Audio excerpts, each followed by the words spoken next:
What's up, everyone? Matt Gajewski here, back again with the Stokastic channel. Today, we're talking Week 11 College Football DFS. Before we get started, make sure to hit that thumbs up button, subscribe to the channel, and hit the notification bell so you know when this and all other content goes live. If you've done that, thank you. It does help us a lot. And we have a deal for those of you right now.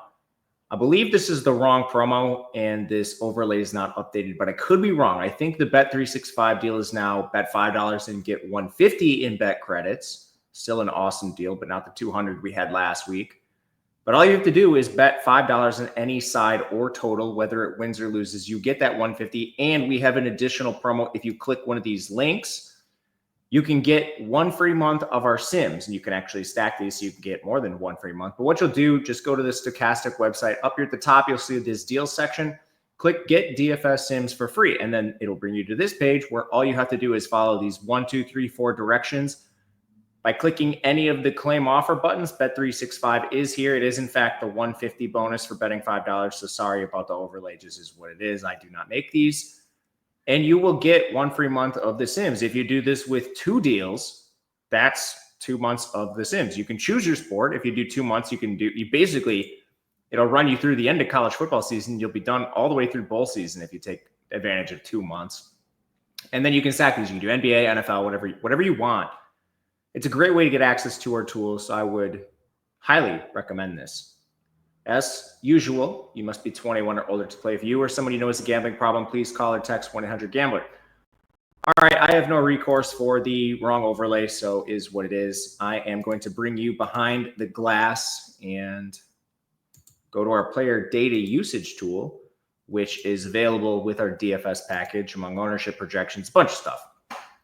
All right, getting into the slate, we have a big one and extra games on FanDuel, so that's always going to be fun.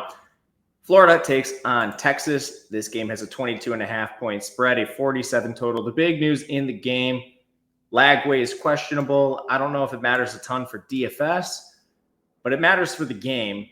That would make Florida more competitive. Maybe Texas would come down in the spread a little bit, but Florida has a 12.25 implied team total. You're not playing anyone on Florida. Aiden Warner looked absolutely downright horrifying in his first game action. So that is going to probably trickle down to all the Florida players. If Lagway's in the game, you might have some interest in like a one-off player here, but this team is so hurt right now. Montrell Johnson's questionable. That's led to like a 60-40 split between Baugh and Jackson. At receiver, Eugene Wilson's officially out for the year now. Elijah Badger's questionable for this game, so that kind of just leaves DK unscathed. And I don't know if Badger plays. If he does, then I think you maybe have some interest there. The price tag's not great on him, just trying to no stone unturned, as Lofty would say. And then the wide receiver 3 was actually split last week. Aiden Mizell, 71% of routes. Marcus Burke, 47%. Thought Boardingham might play more. He didn't. He was still parked in his normal role, but that's not much to worry about. Texas is the team we need to debate. They finally brought down the price for Ewers a little bit.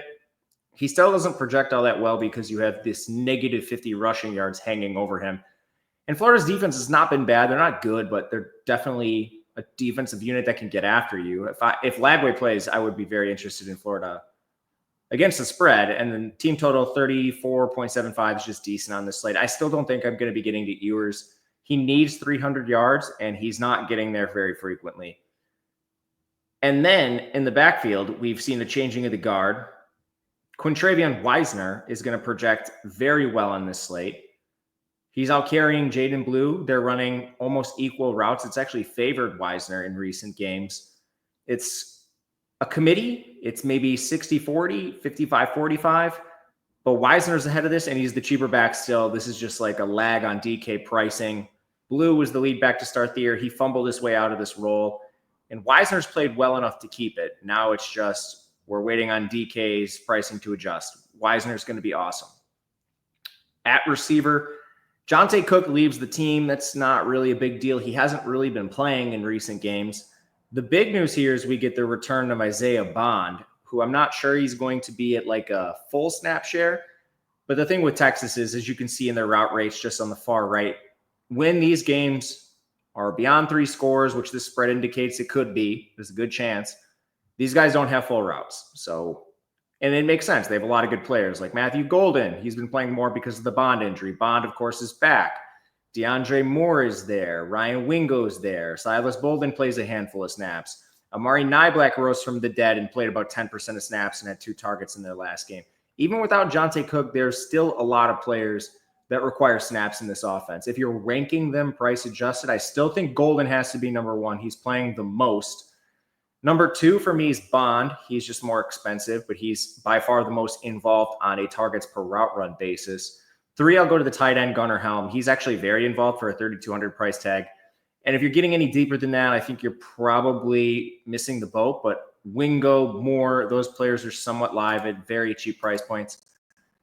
Their routes have been all over the place, largely just because of the blowouts. They play more when games are out of hand. But without Jonte Cook and without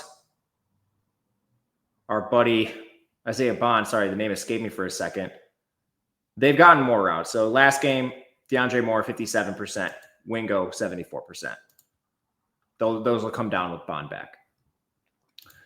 West Virginia, Cincinnati, 4.5 point spread in favor of Cincinnati, 54.5 total overall in this game. We do not have Garrett Green. He's doubtful, which means Nico Marchiol is going to man the offense. He's actually been pretty good in Green's stead. The biggest difference is Green's averaging over 6 yards per carry. Marchiol's just above 3. So he does run. That's decent for this team, but you lose some rushing equity. He's still going to project okay in this spot. It's just a really slow game. Fortunately, both teams have defensive weaknesses. Cincinnati's primary weakness is on the ground. That's tricky when you have to play this rushing attack, 3-prong. I'm going to include Marchiol in it with Donaldson and Jaheim White in basically a 50-50 committee.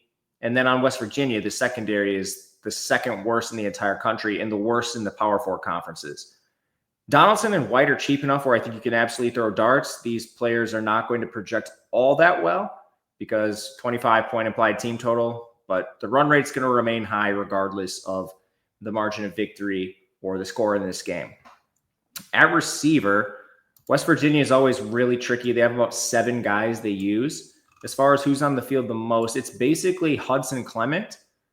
He has been playing a ton, over 87% of the routes in 4 of the last 5 games. And the second most consistent is their tight end, Cole Taylor. He's been above 80% in 3 of the last 4. From there, the next most active receivers have actually been Rodney Gallagher recently. He's been above 70% in 3 straight games. Traylon Ray would come in 3rd. Preston Fox has been banged up a ton this year. He's back in the lineup, but his routes have been way depressed. So I don't know if we're ever going to see Preston Fox return to that full route share. And then everyone else is kind of rotating in for enough snaps that cannibalize each other, and we don't really want to play any of these guys. So as far as like price-adjusted options, Clement you can always get to. He's on the field every play. Ray and Gallagher I think are fine, as is Cole Taylor. These are GPP options.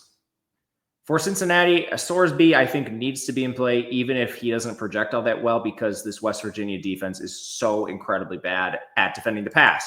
Nearly a first down every single time opposing signal callers drop back, and Sorsby has awesome efficiency. The defense is really what's let Sorsby and the Cincinnati team down through parts of this year. He runs a little bit, nothing fantastic, but great efficiency, 263 per game through the air.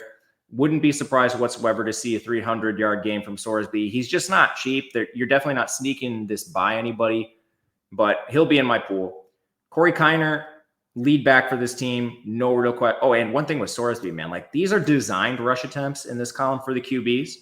He has at least 7 designed attempts in 4 straight games. Anyway, back to Kiner. He is at least 17 in 3 of the last 4. The only one limited due to injury, this 3-attempt game you see on the screen. Good pass game roll, 40% of the routes, no question for Kiner. He's a strong play at this price point, even though the path of least resistance is definitely through the air. At receiver, we actually have got this thinned out a little bit because of injuries to Aaron Turner and Tyron Smith. I don't think we see these guys. There's been rumors of red shirts. So I think this is locked in. It's Xavier Henderson, Tony Johnson, Jamoy Mays. And then Joe Royer has been super involved at tight end at 4K. He's averaging 8 targets per game in the last 4. I have a ton of interest in every one of these players. Even a guy like Jamoy Mays, not the most involved, but at 3,100, you are just getting such locked in participation for this player. He was at 100% of the routes in their last game. He hasn't fallen below 93% in 4 straight games. That coincides with those injuries. maybe you just double check that before kickoff. But my goodness, he's averaging 7 targets in a game in the last 4 games at 3,100. I mean, like I don't understand this. And Tony, it's not like you need to play Jamoy Mays, because if you have $500, you can play Tony Johnson. He's averaging even more targets. If you have an extra $400 for him, you can play Joe Royer. Cincinnati is just way too cheap, in my opinion. And that's another reason that you'll probably get some Sorsby. I mean, the stacks are so cheap in this spot. Syracuse takes on Boston College. This is a 2-point spread in favor of BC, and the total in the game is a modest 52. Syracuse, the dog, traveling here, not super far, but Kyle McCord, he's a little more live than most pocket passers because they literally are running a pure air raid, 63% pass rate. We've seen this meltdown. We've also seen this with tons of success in the past. Nearly 50 attempts per game. He doesn't run the ball much, but he is averaging 344 through the air. He has a long leash, apparently. We've literally seen him throw 5 interceptions in a game and not get pulled. So McCord, I don't know if I'll have him. He's a little bit pricey in this range. There's other guys I like more, but I'm not going to limit him. If I get some, I'll just play it as is. Their team total is not high, so I'm not sure I will. They don't have a backup running back, so it is basically LaQuint Allen, and then they've actually been using – this is a throwback to last year when they had so many QB injuries that Dan Villari was like playing a wildcat QB. He's actually a tight end. He's a former quarterback recruit, so he can do that. But he's a dynamic athlete. They're using him as the change of pace back because Will Nixon and Yassine Willis are out. But that has just consolidated opportunities for LaQuint Allen. He's averaging 7 targets per game in the last 4 games. You can certainly play him at price. And then at receiver, there have been some injuries which have sort of consolidated this. Basically, Darrell Gill, Umari Hatcher are afterthoughts at this point. Zeed Haynes is out. So Trevor Pena, Jackson Meeks, Oronde Gadsden have been locked in every snap players. And like almost not even kidding, their route shares are up above 90%. And I think you can play all 3 of these guys with confidence at price. My favorite is Gadsden, followed by Jackson Meeks.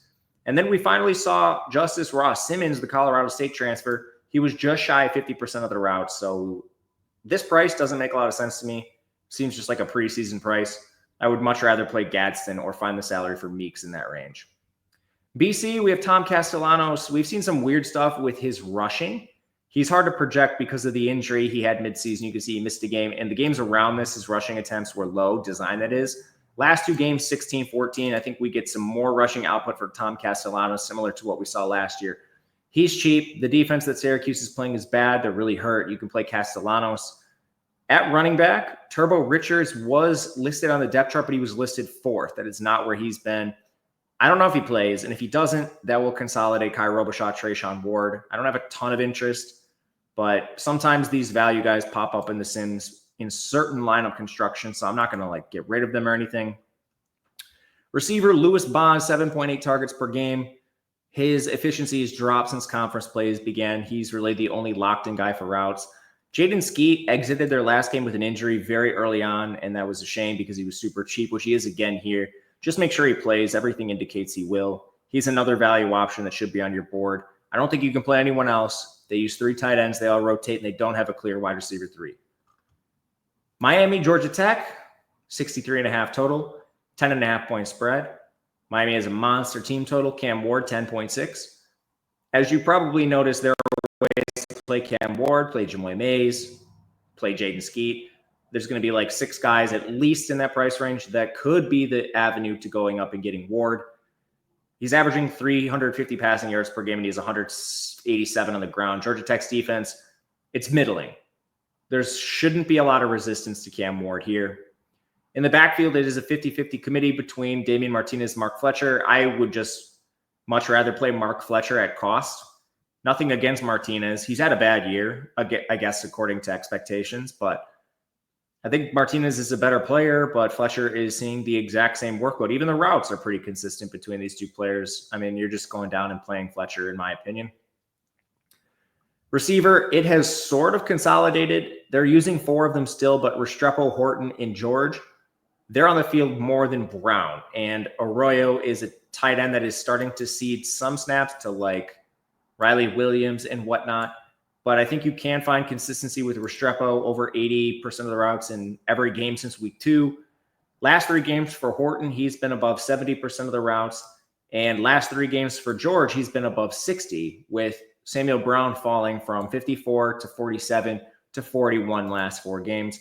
I still think you can play some Sam Brown. He's super cheap, and he's an attachment to Ward, and he's the field stretcher for this team.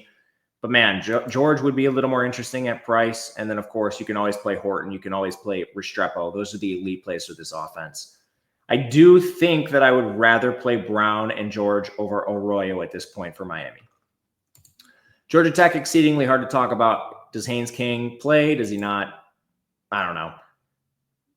Without him, you're not playing anyone on Georgia Tech, I think. I would imagine the spread moves. It looks like it's already moved since I did this morning. I mean, this was a 10.5-point spread to begin the day.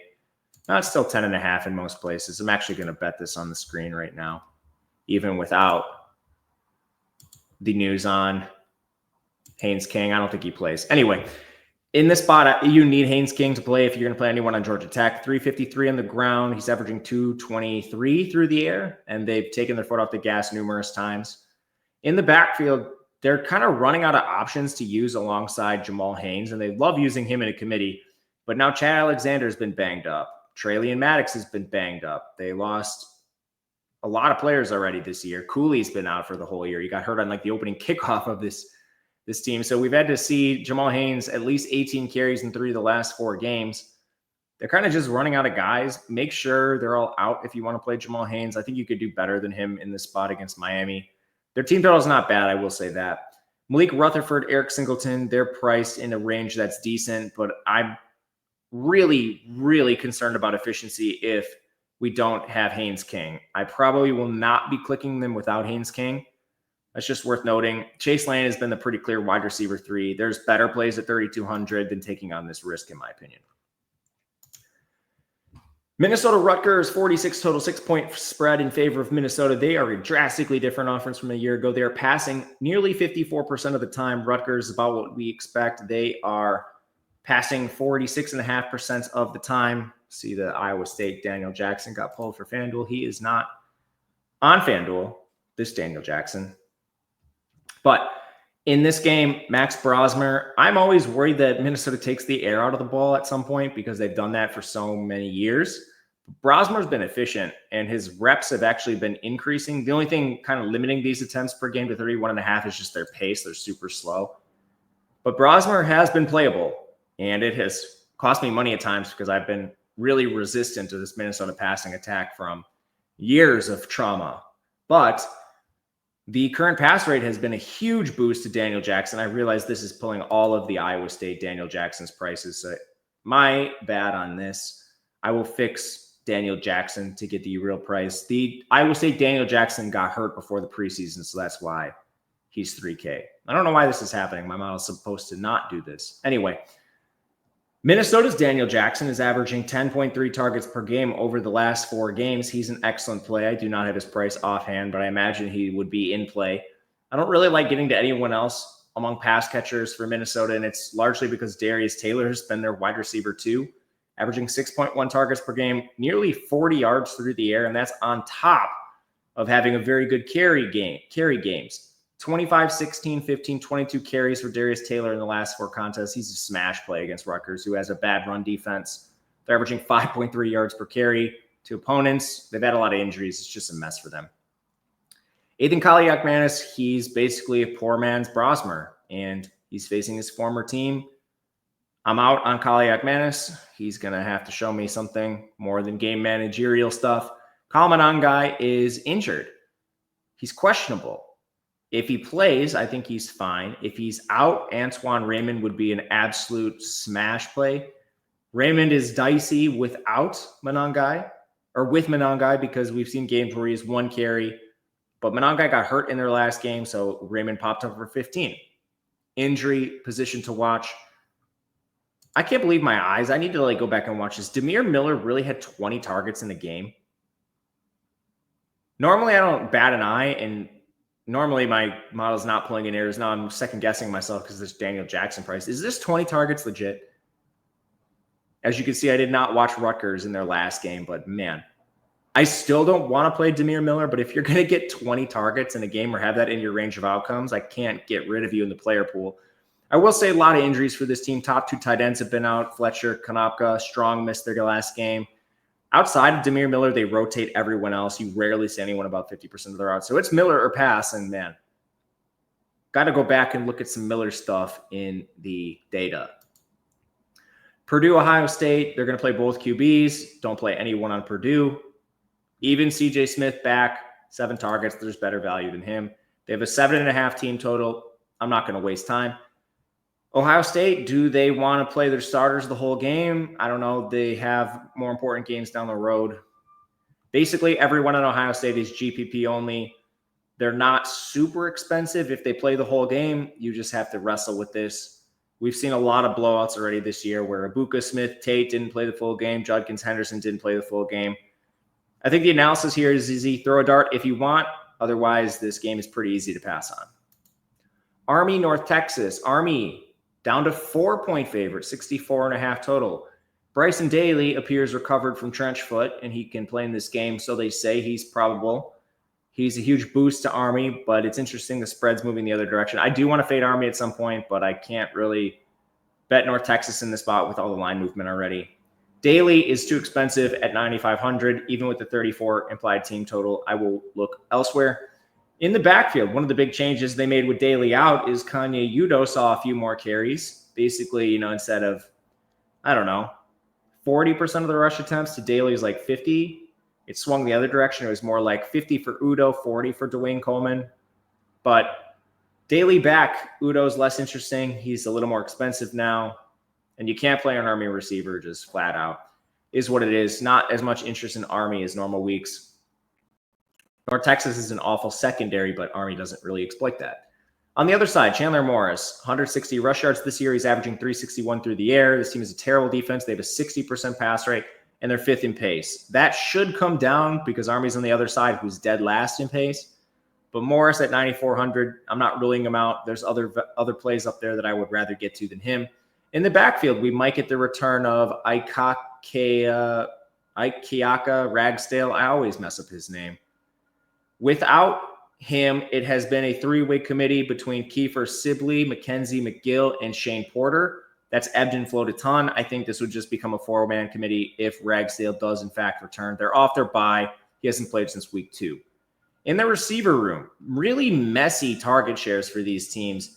DT Sheffield, he's been playing a fair amount for this team, but we saw the return of Damon Ward, which muddied this up a ton, but I expect Ward to only see his snaps rise. I wish you guys were live. I would make someone guess who the route leader was for North Texas last week, because it was the one and only Kiefer Sibley. Again, that is and Kiefer Sibley had a 2.5% route rate the week prior. I'm just going to read you these because North Texas was in a competitive game. DT Sheffield, 62%. Dalton Carnes, 53%. Damon Ward in his return, 60. Blair Conright, the TCU transfer, 48. Wyatt Young, 41.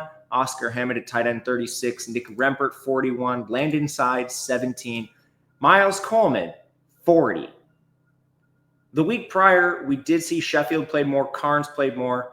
I think in most situations, the wide receivers 1, 2, and 3 are going to be in order. Sheffield, Ward, Carnes, followed by a rotation. I would put Blair Conright 4th.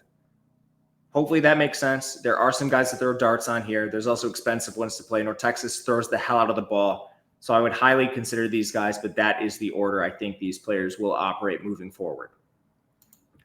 Georgia Ole Miss, really fun real-life game. Somewhat fun DFS game.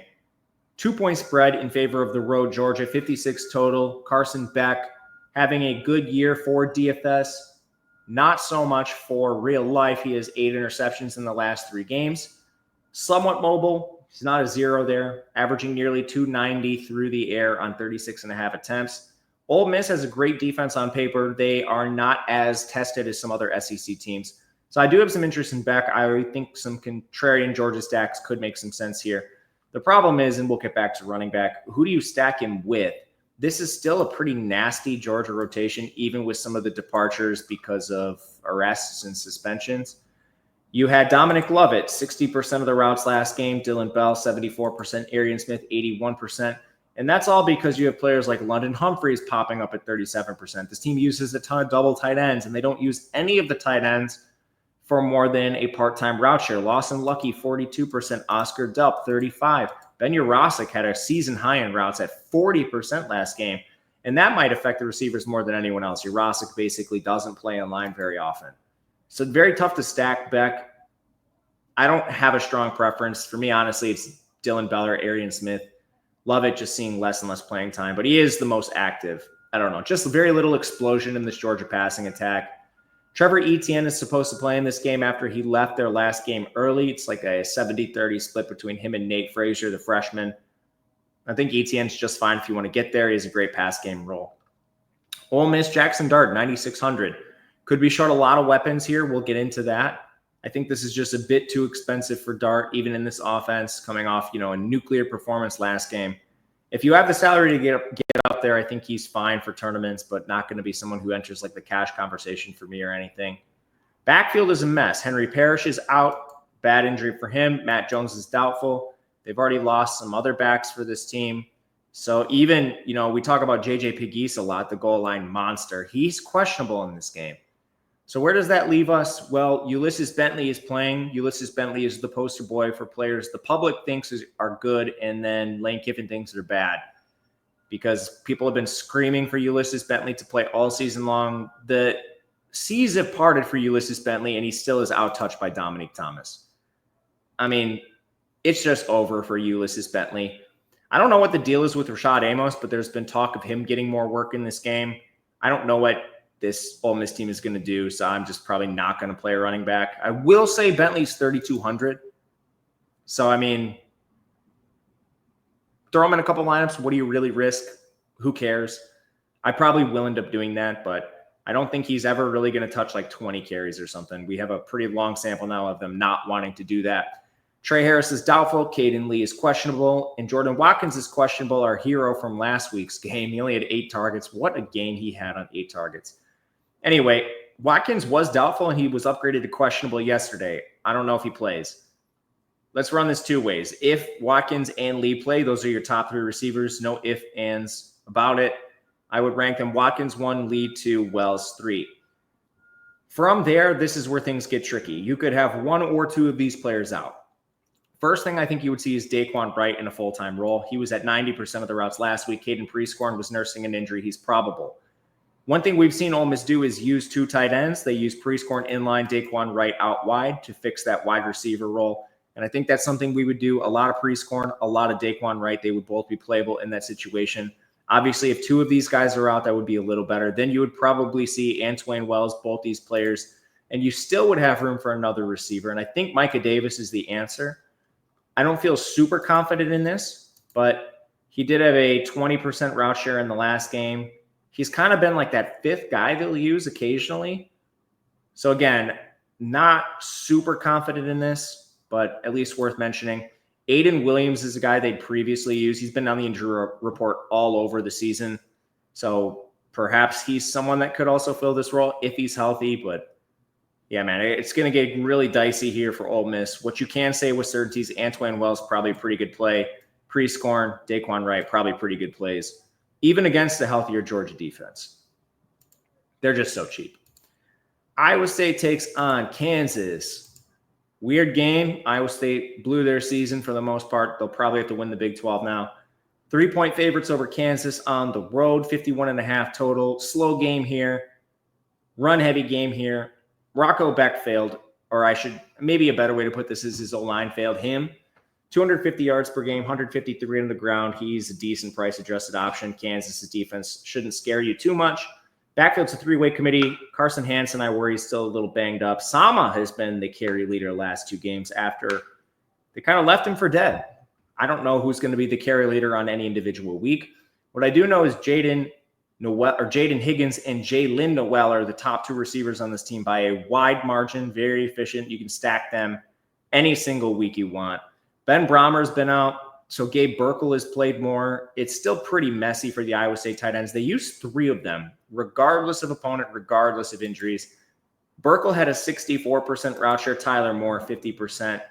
And then we also saw like Trip Walsh, Steve-O Colts. This guy's had a handful of routes too. Kansas, Jalen Daniels. I can't believe this price tag on him. There's a time not that long ago where this was a 9K QB, but man, times are different.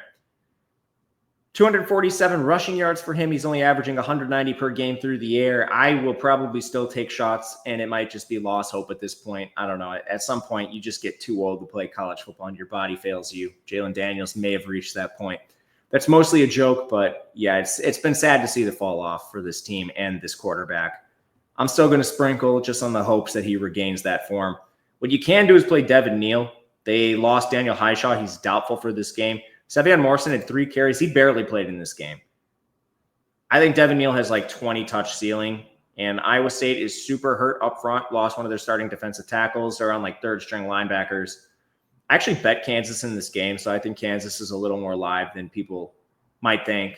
That has burned me multiple times this year, so I would suggest forming your own opinions. If you think Kansas is not a corpse, I like playing Devin Neal at this price. This is cheap for him. In the receiving game, Luke Grimm, 5,500. That's a fair price tag. Quentin Skinner and Lawrence Arnold don't quite have the route shares they did last year, where they were at like 95% of the routes. For reference, Skinner had a 58% route share last game. Arnold, 78%. The game prior, that was just flipped. So these guys, if you were projecting based on those two games, I don't know, 62.5% of the routes. And that's because Trevor Wilson's above 30%. Like Torrey Loughlin, this weird like specialist running back receiver hybrid, is playing a decent amount, 20% of the routes. Doug Emelian is at like 5 to 10% of the routes, and all that cannibalizes Skinner and Arnold. It's Grimm or pass for me in this passing attack. Clemson, Virginia Tech. I'm sorry, Ben. The generational wealth fade of Clemson came to a halt. We saw Clemson lose a week early, man, is what it is. 53 total here, 6.5 point spread in favor of Clemson. They got a ton of guys banged up on defense. Watch them pregame. That would be a big deciding factor. And this spread might move before kickoff just on that alone. Klubnik has been awesome in all but 2 games this year. That's the story of his career. Very, very good at beating weak teams. Very, very bad against good teams.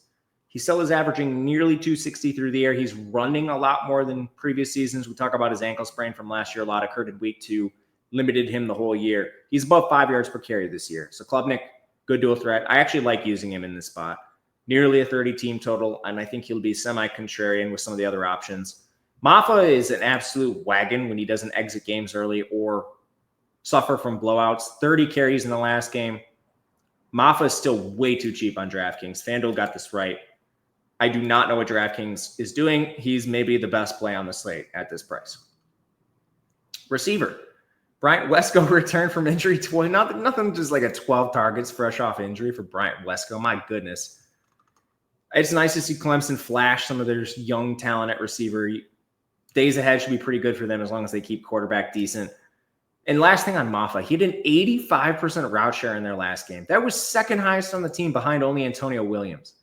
The only guy we're really expecting to miss this game at receiver is Tyler Brown. So last game, Brittingstool's locked in. He's the only tight end they use, really 76% route share. Williams, I think, is pretty locked in at this point. He had a 90% route share. TJ Moore, their other freshman, 56%. Bryant Wesco, 68%. Troy Stellato down to 30%. I'm out on Stellato now. Randall jumped up to 42%. He'd been limited because of that foot injury he suffered earlier this year. Then just a bunch of rotating from the rest of the guys. So I think this is pretty clearly Bryant Wesco and Antonio Williams. Brittingstool if you want to get there in the mid-price range. But man, Wesco is super cheap coming off a 12-target game. Just monster upside for him against VT. Drones is going to play. Tootin is going to play according to all indications. And I don't like to match up the team totals. Well, Drones is really expensive. Coming off the injury, I'll pass. Tootin, same thing. Just can he make it through the game? We don't exactly know. I have a lot more interest in playing him than Drones, but there are better plays on this slate, especially when the running back on the other side, Phil Maffa, is filling one of your spots. Receiver has been messy for this team. Allie Jennings coming back and being healthy and playing about 40% of their routes has sort of put a ceiling on everybody else, which is, it's tough for DFS. Daquan Felton, 74% of the routes. Jalen Lane, 52%. Benji Gosnell, 74% at tight end. Steven Gosnell, 74 at receiver. And then Jennings was at 45. Even like Aiden Green, 39%. This is just a nasty, nasty group of receivers right now. Good for real life, pretty bad for DFS. Let's go to our next game, Michigan, Indiana.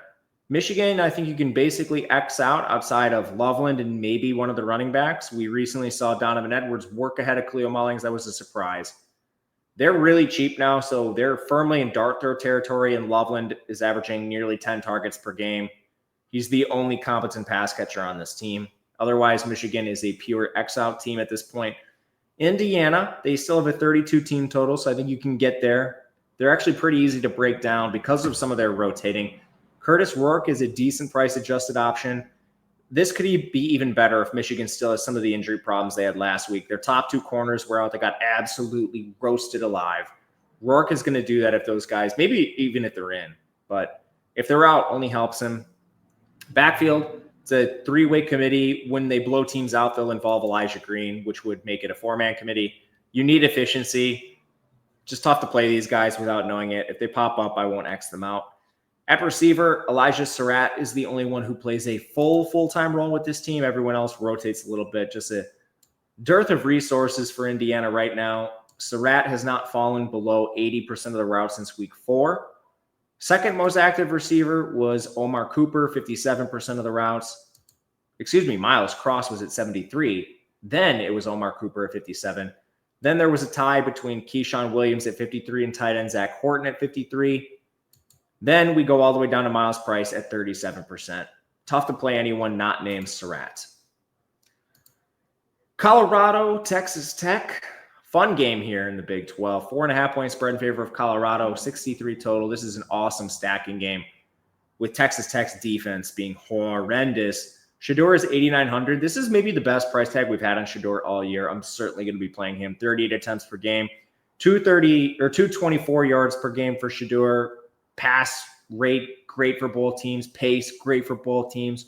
Easy to stack Shedeur. Jimmy Horn at 3,900. Give me a break on this price tag. Will Shepard at 3,800 if you want to be a little different. You want to pay up. Travis Hunter is always there. LeJontay Wester in the mid-price range. I mean, you can just play the hell out of these Colorado stacks. Still probably won't use the backfield much. They had a weird, very run-heavy game in their last contest.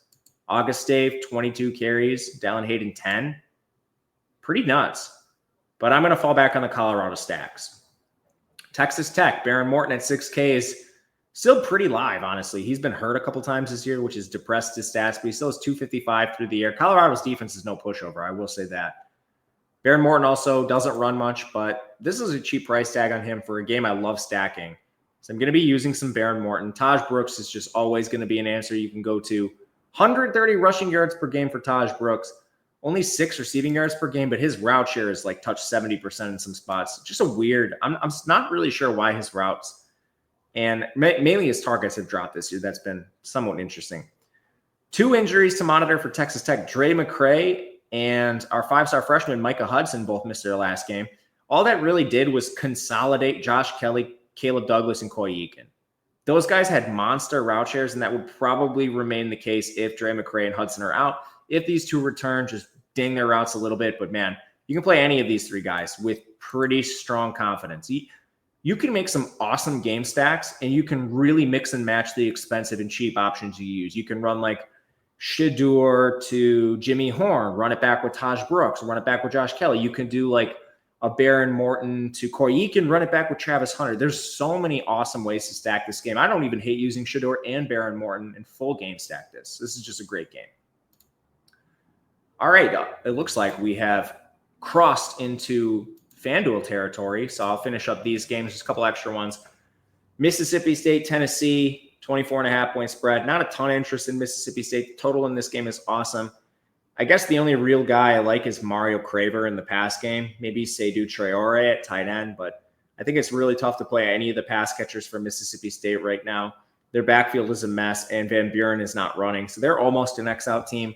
Tennessee, Iamaleava is a little too expensive for my liking. The efficiency has just been really bad with him. Dylan Sampson is also unbelievably expensive. I will say Deshaun Bishop is out of this game. So maybe you see Peyton Lewis with another game at like 8-ish carries. It's still probably not enough to play on FanDuel, but if you find the salary for Samson, play him. He is one of the best roles in the country. He's just very expensive. In the receiving game, Brew McCoy is still too cheap in my opinion. Everyone else has a nasty rotating role. So I don't think I'm going to get to anyone other than Brew in the pass game on FanDuel. Oklahoma State TCU 68 total. This is just an awesome game. It's a greasy game, but it's awesome for DFS. So, I mean, I don't know what to do with Alan Bowman. They lost their backup and third stringer, Flores and Rangel. So Moulier, I don't know. I'm sorry, Mr. Smith. He played a little bit in their last game. I don't even think Alan Bowman has a long leash over whoever this guy is. Like, my goodness, Alan Bowman is like the geriatric quarterback you are. You have to play better than this. At 8,500, I'm still going to use him a little bit, but if he comes up in a large portfolio, I'll have to cap Alan Bowman. Oklahoma State is scary right now, too, because I think there's some injuries that aren't listed. Dezon Stribling, I watched their last game. He's continually out of games, and he keeps getting his ankles taped. I think this guy's dealing with an ankle sprain that we don't know about, or something is going on with him behind the scenes because his routes have plummeted for no real reason. Last two games, after being at like 100% route share earlier this year, 22%, 65%. Even Rashad Owen saw his routes drop. He's consistently been above 75. He was at 59. Even Talon Shetron, he had a couple snaps. Ayo Shoto Mide King was at 56%. Maybe they're just trotting guys out and seeing what they can do at this point. They also use a tight end way more than normal. I don't know what this team is doing. The only guy who was unaffected was Brennan Presley. And maybe Ollie Gordon I don't know. Ollie Gordon's been hurt. This is just a mess of a team. Presley, I think, is the most enticing option from this unit. TCU you can use. Hoover is very expensive. I would rather go elsewhere, but I'm not going to X him out. All the running backs are dust, especially with them using Savion Williams as their very own Deebo Samuel. He is way too cheap at 9,100. Basically, when he's not running a route, he's getting a carry. He's looking at like 20 touches a game right now. He had 8 carries and 9 targets in the last game. Savion Williams is a smash. Betch is fine. He just doesn't do what Savion does. McAllister's been playing more lately at the expense of J.P. Richardson. I think you can mix and match these two guys, but man, Savion is a great play on FanDuel. UCF, Arizona State. Did UCF find something with Dylan Rizek? I don't know. It looks like he can run a little bit. And if he gets all of the snaps, he's way too cheap, even with the heavy run rate. I don't know. Rizek, I think, is interesting. Based on that, he's more of just your unknown, see what he has. He is a one-game sample of being good. RJ Harvey really is. Well, he had 8 designed rushing attempts. So that might just give him a good enough floor to play at this price anyway. All right. RJ Harvey, 22 carries. I mean, it's the same old story with RJ Harvey. He's an absolute smash. He's averaging 133.5 yards per game on the ground and another 24 through the air. No issues with Harvey. I don't think I'm going to play a UCF receiver, even with Hudson back. It's him or pass. His price is at least tempting on FanDuel, 6,600. But, man, I don't know if I can make the click. Arizona State, we have Sam Levitt back. Game manager extraordinary is just too expensive on this slate. Even with UCF's defense already firing their DC, I don't have a lot of interest. They will happily give the ball to someone else. But the thing is, Cam Scatabo is doubtful. Kyson Brown is 8K. He had 15 carries in the last game. DeCarlos Brooks did not really see the field, so he would be an excellent play, really across the board on both sides. At receiver, I did not think 14 targets was in the bag for anyone on this team, but Jordan Tyson was able to do it. Their wide receiver, too, Xavier Gulleroy returned about 60% of the routes, wasn't targeted. Troy O'Meara, Jake Smith, and Melquan Stovall split the rest of these reps. Outside of Tyson, it looks like it's just going to be a rotation, so him or pass. Bama and LSU, 3-point spread in favor of Bama, 58.5 total. LSU has weaknesses in defense. They've ebbed and flowed throughout the year. They've been giving against the run and the pass at various times. Milroe, super expensive. He's very, very explosive, though. So if you want to play him, he's more of just a luxury spend. I don't have a ton of interest there. The running backs are so bad. I don't know what to do with this team anymore on the ground. That's the way you beat LSU in this current edition of their team. But, man, I just don't know what to think. If they do win on the ground, it's probably Milroe. Ryan Williams, 8,600 is a fair price. I'd rather play Jeremy Bernard at a cheaper tag. And that's about it for Bama. They rotate a lot of their third receivers. LSU, Brian Kelly's always up there. talking shit on the podium about who's in, who's out, and he's never telling the truth. Nussmeier, 9,700. He's basically a lock for 300 yards. Alabama's secondary is their weakness. He's averaging nearly 330 per game. He's just a little overpriced. I imagine I'll get to some of him. Caden Durham, he's fully functioning as their lead back. He has been banged up, which worries me because you did see Josh Williams back up to 7 carries. It's probably a fade on the backfield here. Lacey and Anderson should be the wide receiver 1 and 2 with Mason Taylor being the tight end. I don't know who's the 3. CJ Daniels has been hurt. Xavier Thomas has been hurt.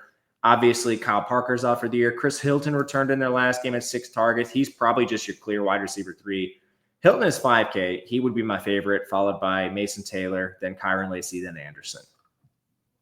Florida State, Notre Dame. I got to jam this one on the slate, FanDuel. Good job. They did this with a ladder game, too, the Oregon game. We'll get there. 26-point spread in favor of Notre Dame. X out Florida State. Easy enough. Notre Dame. Riley Leonard's too expensive, but he continues to ram it down my throat with explosive runs. He'll probably do the same here, but I have more interest on DK than FanDuel. On FanDuel, he's just super expensive. Really good running season for Leonard, though. Jeremiah Love seeding work to Jadarian Price, and most recently, Aeneas Williams. Keedron Young also popped up. They did smash the hell out of Navy in their last game, so that's at least worth mentioning. When it's more competitive, I think you go back to the former committee where it's Love is the 1A, Jadarian Price is the 1B. I usually don't play Notre Dame receivers, and I don't think that'll change here. All right, I think that's, so we're at the DK night slate. Let me just check these games. I don't remember if I sorted them. Alas, the lone FanDuel game, they did not include this on DraftKings, but FanDuel had to jam it in. All right, Oregon, Maryland. Maryland has now been using MJ Morris for a handful of snaps a game at the expense of Billy Edwards. I don't know why they do this. Billy Edwards is their best player by far. Backfield is a 3-way committee. At best, sometimes they involve a 4th. Exit out. Ty Felton is very expensive on FanDuel. Actually, you know what? I thought he was more than this. My bad. He's 8,500. He's playable at this price. He's averaging 113 yards per game. I will likely have a decent amount of him. And probably no one else. Their 3 wide receiver sets also feature Prather and Smith. These guys are dusty. And Knotts has been playing here and there. No, thank you. Oregon's going to have some value, guys. Dylan Gabriel is another one of these luxury spends. He's averaging 296 through the air. Had a nice rushing touchdown last game. You can play Gabriel if you want. Jordan James, also, the more competitive the game is, the more likely he is to touch this 20 carry mark. They're 24-point favorites, so not super likely in this contest. The big news is we lost Tez Johnson. He allegedly will return later this season, but that stinks for this team. What it does do is it opens up Evan Stewart at 65. It opens up Trayshawn Holden at 83. It opens up Justice Lowe at 56. I don't know why Holden is more expensive than Stewart and Lowe for that matter. I would much rather just go down and play those guys. We also saw the return of Terrence Ferguson, 5 targets immediately. You could use him at 5K if you want. This might be record time for me. I hope I didn't miss a game or something, but 47 in nearly 48 minutes. Thank you guys for watching. I appreciate you very much. If you have any questions, please leave them below or reach out to me on Twitter at Matt_Gajewski. If I did miss anything, I'll take a look at it in the comments, and we have live before lock tomorrow, so hopefully we can patch all of the gaps in that show. But until then, good luck, everyone. We will see you next time. Peace.